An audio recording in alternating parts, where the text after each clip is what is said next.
राज्य लोक सेवा आयोगों के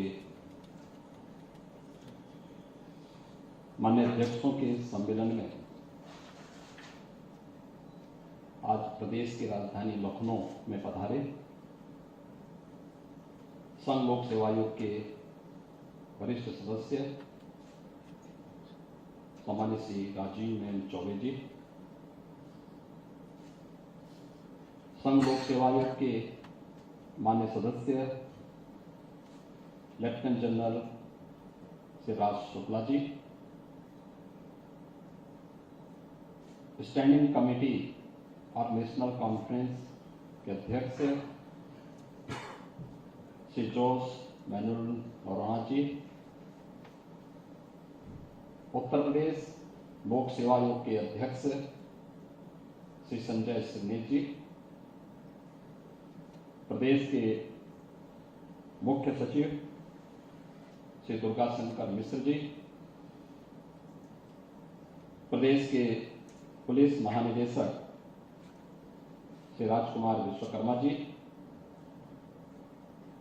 अपर मुख्य सचिव नियुक्ति एवं कार्मिक डॉक्टर देवेश चतुर्वेदी जी, देश भर से आए हुए राज्यों के लोक सेवा आयोगों के सभी माननीय अध्यक्षगण, माननीय सदस्यगण और उपस्थित भाइयों बहनों, मैं आप सबका देश के हृदय स्थल उत्तर प्रदेश की राजधानी लखनऊ में इस 24वें सम्मेलन के अवसर पर राज्य सरकार की ओर से हृदय से स्वागत करता हूं, आप सबका अभिनंदन करता हूं। मेरे लिए यह अवसर इसलिए भी महत्वपूर्ण है कि उत्तर प्रदेश के प्रशासन ने विगत 6 वर्ष के अंदर जो कुछ भी किया है उसे आप सबके माध्यम से देश तक पहुंचाने, देश के अलग अलग राज्यों तक पहुंचाने और आप सबके अलग अलग संघ लोक सेवा आयोग समेत विभिन्न राज्यों में हुए उन नए कार्यों को प्रदेश के अंदर प्रदेश की 25 करोड़ जनमानस और यहां के युवाओं की उन आकांक्षाओं को हम वास्तविक व्यवहारिक धरातल पर पहुंचा सकें, इस दृष्टि से यह सम्मेलन हमारे लिए अत्यंत महत्वपूर्ण है। मैं सबसे पहले धन्यवाद दूंगा संघ लोक सेवा आयोग को, जिन्होंने उत्तर प्रदेश को इस सम्मेलन के लिए चुना है।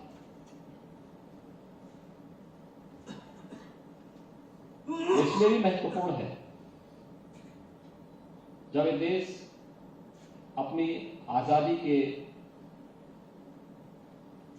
अमृत महोत्सव के प्रथम वर्ष में प्रवेश किया है। आदरणीय प्रधानमंत्री जी के नेतृत्व में इस देश ने आगामी अमृत काल की अपनी योजनाओं को लेकर के एक विस्तृत कार्य योजना तैयार की है। कोई भी समाज और कोई भी राष्ट्र अपने युवाओं की क्षमता, उनकी प्रतिभा और उनकी योग्यता को नकार करके कभी आगे नहीं बढ़ सकता। समाज के लिए एक आदर्श नहीं प्रस्तुत कर सकता और इस दृष्टि से संघ लोक सेवा आयोग हो या राज्यों के लोक सेवा आयोग हो, इन सब की एक बड़ी भूमिका होती है। आप सब उत्तर प्रदेश में आए हैं। 25 करोड़ की आबादी का यह राज्य देश की सबसे बड़ी आबादी का राज्य है। देश की सांस्कृतिक धरोहर का प्रतीक भी है और देश के अंदर प्रशासन की कार्यप्रणाली की एक प्रयोग स्थली भी है। यहां पर उत्तर प्रदेश को अगर आप देखेंगे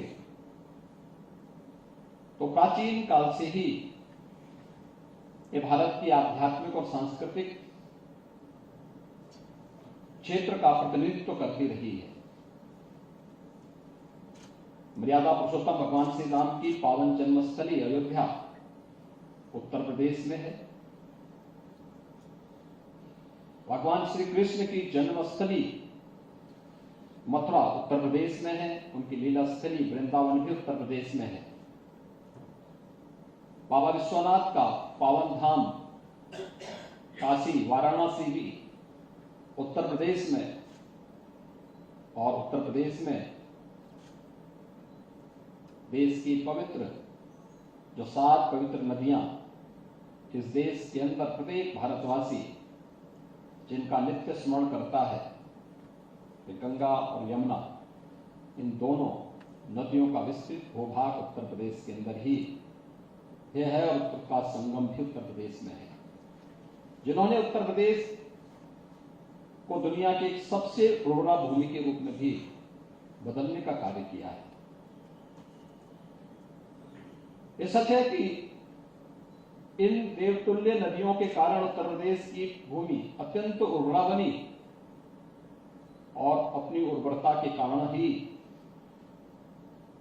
एक बड़ी आबादी यहां पर कृषि और कृषि से संबंधित क्षेत्र में अपनी आजीविका की तलाश करती रही है और संकट के समय में मानवता के कल्याण का मार्ग भी प्रशस्त करती रही है। यह वही भूमि है। आप इस समय प्रदेश की राजधानी लखनऊ में है। लखनऊ के बगल में ही हमारा सीतापुर जनपद है। नैमिषारण्य इसी सीतापुर जनपद में है। भारत की वैदिक ज्ञान की पूरी परंपरा को लिपिबद्ध करने की धरती है नैमिषारण्य। लखनऊ के पास, लखनऊ से सटा हुआ। प्रदेश के अंदर अन्य अनेक ऐसी सांस्कृतिक और आध्यात्मिक धरोहरें हैं जिन पर हर भारतवासी गौरव की अनुभूति कर सकता है।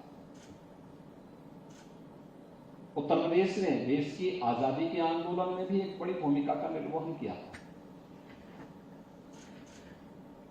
कोई जनपद ऐसा नहीं जहां पर देश के आजादी की इस पूरी लड़ाई के दौरान वहां पर कोई भव्य स्मारक न हो और आजादी की लड़ाई के बाद स्वतंत्र भारत में भी देश की सीमाओं की सुरक्षा के लिए, आंतरिक और बाह्य सुरक्षा के लिए भी उत्तर प्रदेश के नौजवानों की योगदान को विस्मृत नहीं किया जा सकता। उत्तर प्रदेश से निकली हुई प्रतिभाओं ने स्वतंत्र भारत के अंदर भी अनेक उपलब्धियां हासिल की। यह वही प्रदेश है जिसने स्वतंत्र भारत में सर्वाधिक प्रधानमंत्री भी दिए और यह हमारा सौभाग्य है कि आज देश के यशस्वी प्रधानमंत्री उत्तर प्रदेश की ही वाराणसी संसदीय क्षेत्र से प्रतिनिधित्व करते हैं। उत्तर प्रदेश अपनी अनेक विशेषताओं के कारण तो जाना ही जाता है, लेकिन उन विशेषताओं के साथ साथ अनेक संभावनाएं भी उत्तर प्रदेश में है।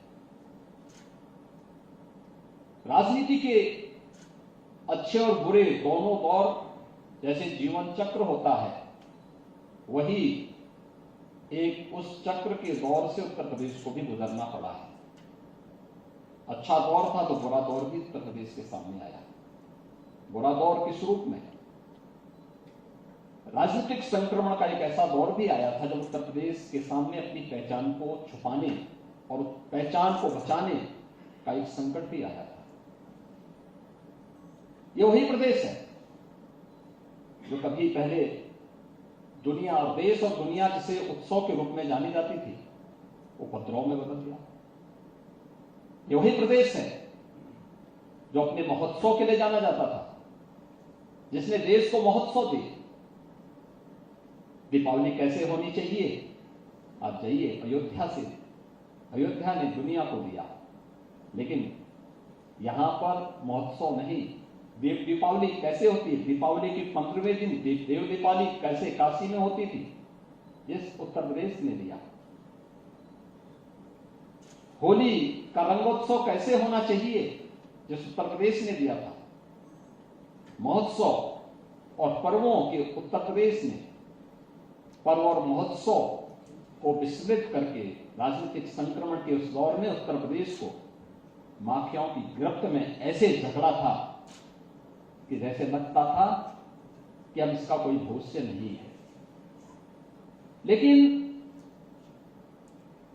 9 वर्ष पूर्व जब प्रधानमंत्री मोदी जी के नेतृत्व में देश की बागडोर आई, एक नई आशा और नई आकांक्षाओं के साथ देश ने बदलाव देखा और उस बदलाव की छटपटाहट यहां पर भी महसूस की जाने लग गई थी। लोगों ने उस बदलाव को अपने साथ जोड़ने का कार्य किया और आज विगत 6 वर्ष के अंदर उत्तर प्रदेश के अंदर हुए बदलाव आप सबके सामने है। हमने पिछले 6 वर्ष के अंदर उत्तर प्रदेश के अंदर, उत्तर प्रदेश की जब हम लोग 2017 में प्रदेश की सत्ता में आए थे, तो उस समय मैं एक बात देखता था, उत्तर प्रदेश लोक सेवा आयोग से जुड़ी हुई कोई भी परीक्षा रही हो, अधीनस्थ सेवा चयन आयोग से जुड़ी हुई कोई परीक्षा रही हो, उच्चतर शिक्षा चयन आयोग या माध्यमिक शिक्षा चयन आयोग से जुड़ी हुई या पुलिस भर्ती से जुड़ी हुई कोई भी ऐसी प्रक्रिया रही हो, आपने देखा होगा हर एक में अंबार थी, शिकायतों का अंबार था, न्यायालय के स्टे थे, न्यायालय की गंभीर टिप्पणियां थी।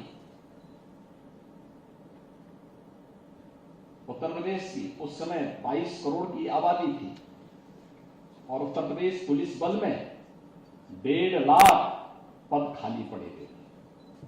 अनुमान कर सकते हैं जिस पुलिस के भरोसे प्रदेश की सुरक्षा होनी चाहिए थी, उसमें 1.5 लाख पद खाली हैं।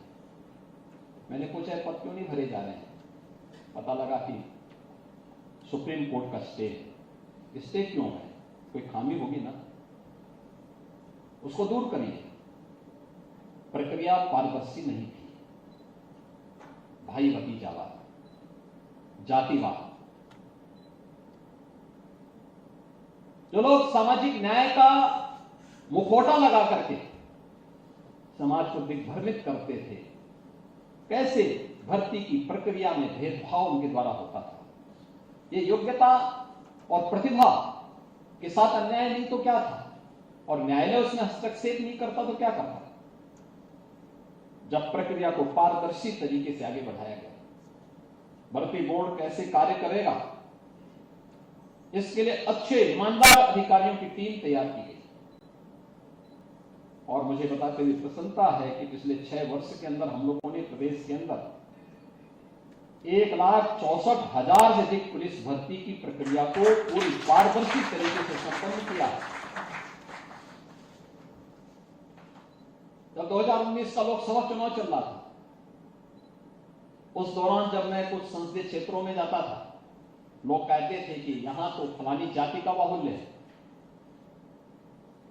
यहां से बीजेपी नहीं जीतेगी। मैंने कहा ठीक है, आपकी मान्यता हो सकती है, लेकिन युवा हमारे साथ होगा। लोगों ने कहा कैसे? मैंने कहा इसलिए होगा क्योंकि उसे नौकरी मिली है। कहा उससे क्या होता है? मैंने कहा वो सड़कों पे दौड़ता है, वैसे ही नहीं दौड़ता है। जब आप सोते हैं तब वो सड़कों पे दौड़ करके अपने को फिजिकली फिट करता है, जिससे किसी भर्ती में वो स्थान पा सके। और उत्तर प्रदेश राज्य ऐसा है जिसमें उस समय हम 1.5 लाख पुलिस की भर्ती की प्रक्रिया को पूरी कर चुके थे और प्रक्रिया इतनी पारदर्शी थी, इतना सुचितापूर्ण थी कि सभी 75 जनपदों से प्रतिनिधित्व होता हुआ उसमें दिखाई देता था। और जब ये भर्ती की प्रक्रिया पूरी हुई, जब चुनाव के परिणाम आए, तो जो मैंने कहा था एकदम वही था। परिणाम सब हमारे अनुकूल था। हर गांव का व्यक्ति उन क्षेत्रों, जनपदों से हर जनपद का प्रतिनिधित्व भर्ती की प्रक्रिया के साथ जुड़ता हुआ दिखाई दे रहा था। उन नौजवानों को जिनको कभी विश्वास ही नहीं होता था कि हम भी भर्ती हो पाएंगे, आज उत्तर प्रदेश पुलिस बल में वे सभी अपनी सेवाएं दे रहे हैं। और परिणाम, जब पारदर्शी भर्ती की प्रक्रिया है तो कानून व्यवस्था की भी अपनी एक नजीर उत्तर प्रदेश को बनाने में सफलता प्राप्त हुई है। क्योंकि भेदभाव किसी नौजवान के साथ नहीं हुआ, तो वह भी अपना जो सबसे अच्छा हो सकता है वह प्रदेश के लिए आज दे करके कर रहा है। अनुशासन भी बनाता है, नए नौजवानों को भी इसके लिए प्रेरित करता है और अच्छे तरीके से आगे बढ़ाता है। शिक्षकों की भर्ती की प्रक्रिया आपने देखा होगा, उत्तर प्रदेश के अंदर आदरणीय प्रधानमंत्री जी के मार्गदर्शन में जब देश ने एस्पिरेशनल डिस्ट्रिक्ट की प्रक्रिया को नीति आयोग ने आगे बढ़ाया था, उस दौरान प्रदेश के भी जो देश के 112 जनपद थे, उनमें से 8 जनपद उत्तर प्रदेश के थे। जब नीति आयोग ने ये सूची जारी की थी, उत्तर प्रदेश के 8 जनपद रैंकिंग में 100 से और 112 के बीच में ही थे। और जब गत वर्ष भारत सरकार ने एस्पिरेशनल डिस्ट्रिक्ट की सूची जारी की, जिन्होंने सामान्य विकास की प्रक्रिया के साथ अन्य जनपदों की दौड़ में वे शामिल हुए हैं, मुझे बताते हुए प्रसन्नता है कि जो टॉप 10 के राज्य थे उनमें से उत्तर प्रदेश के 5 थे और टॉप 20 में उत्तर प्रदेश के सभी 8 जनपदों में स्थान प्राप्त किया। कारण था, वे पिछड़े इसलिए थे क्योंकि वहां पर ईमानदारी से भर्ती नहीं हुई, मैन पावर नहीं, शिक्षक नहीं थे। श्रावस्ती इनमें से एक जनपद है। कहते भगवान बुद्ध ने अपने जीवन में सर्वाधिक चातुर्मास श्रावस्ती में व्यतीत किए थे। भगवान राम के पुत्र ने श्रावस्ती बसाई थी और श्रावस्ती में 120 विद्यालय ऐसे थे 2017 के पहले जिनमें एक भी शिक्षक नहीं था। और आज आप श्रावस्ती जनपद की रैंकिंग को देखेंगे, हर व्यक्ति देखेगा, क्योंकि हमने सभी संबंधित विभाग से कहा भाई हर विद्यालय में शिक्षक होने चाहिए, हर चिकित्सालय में चिकित्सक होने चाहिए, कृषि का हो या ग्राम्य विकास या पंचायती राज का या नगर विकास का, वहां पे मैन पावर की आपूर्ति आप करिए। और फिर हर सप्ताह 15 दिन में उनकी समीक्षा होने लग गई। परिणाम हम सबके सामने है। कुल यानी 6 वर्ष में 5.5 लाख सरकारी नियुक्तियां हम लोगों ने की और एक भी नियुक्ति पर कोई प्रश्न नहीं खड़ा कर सकता प्रदेश के अंदर हुआ। लेकिन मैं ये भी मानता था ये 24-25 करोड़ की आबादी के राज्य में 5 लाख 5.5 लाख सरकारी नौकरी से काम नहीं चलेगा। बहुत सारे युवा ऐसे हैं जो सरकारी नौकरी में नहीं जाना चाहते, उनको अन्य सेक्टर में कार्य मिलना चाहिए। कार्य करते हुए उनके लिए उस प्रकार की संभावनाओं को आगे बढ़ाने की आवश्यकता है और उसके लिए हम लोगों ने कुछ कार्यक्रम आगे बढ़ाए। प्रदेश के अंदर प्रारंभ हम लोगों ने यही से किया कि परंपरागत उद्यम को बढ़ावा देने के लिए। उत्तर प्रदेश में इतनी बड़ी आबादी है तो वैसी नहीं बड़ी आबादी है, कारण तो होंगे। सबसे उर्वरा भूमि है, पर्याप्त जल संसाधन है, इस सबके अलावा और भी कुछ होगा। यहाँ के कारीगरों ने, यहाँ के आर्टिजन्स ने, हस्तशिल्पियों ने कुछ तो किया होगा, हमने उसकी मैपिंग करवाई। 75 जनपदों में से 57 जनपद ऐसे थे जिन 57 जनपदों की अपनी यूनिक प्रोडक्ट थी। जैसे मुरादाबाद में ब्रॉस का काम बहुत अच्छा होता है, अलीगढ़ हार्डवेयर के लिए जाना जाता है, आपके सहारनपुर फूड वर्क के लिए जाना जाता है, मेरठ स्पोर्ट्स आइटम के लिए जाना जाता है, लखनऊ की चिकन कारीगरी के लिए, वाराणसी सिल्क के कार्य के लिए, भदोई अपने कारपेट के लिए, अलग अलग जनपद के पास हमने इसकी मैपिंग करवाई।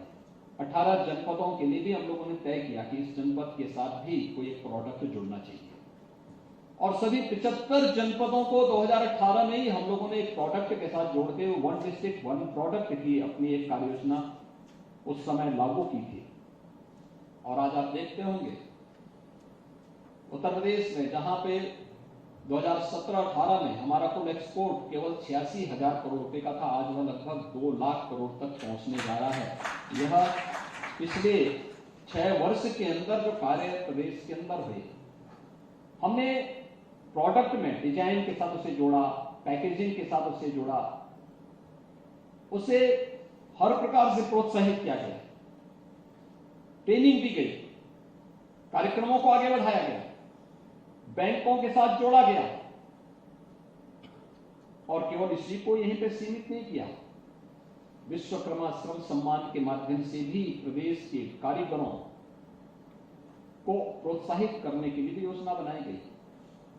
गांव का नाव है, मोची है, धोबी है, हलवाई है, इनकी ट्रेनिंग हो कि केवल गांव में ही घूमता हुआ न दिखाई दे, बल्कि इसके पास अच्छा शोरूम हो, अच्छा अपना सैलून हो, अच्छा इसका कारोबार आगे बढ़ सके, बैंकों के साथ हम इसको जोड़ सकें।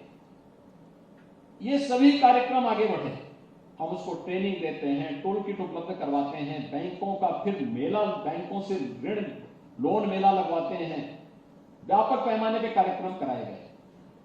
2017 के पहले उत्तर प्रदेश का जो सीडी रेशो था, यह मात्र 45-46% था, आज 56% है, और हमारा प्रयास है कि हम इसको इस वर्ष के अंत तक 60% तक पहुंचाने का कार्य करें।